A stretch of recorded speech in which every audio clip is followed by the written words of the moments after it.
السلام فریدہ جی فرمائیے۔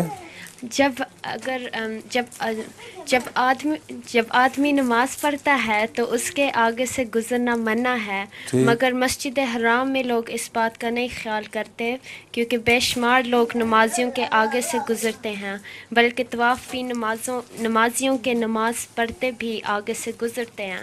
اس کا کیا وجہ ہے؟ یہ تو اچھی بات نہیں ہے، نماز کے آگے سے گزرنا نہیں چاہیے، خواہ وہ حرم میں یا نماز ہو یا کسی اور جگہ ہو۔ رسول صلی اللہ علیہ وسلم نے منع فرمایا ہے۔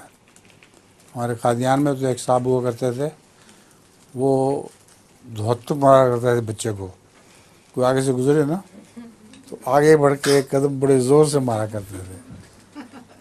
تو وہ مارنا تو خیر ناجائز ہے، مگر آگے گزرنا مناسب نہیں ہے۔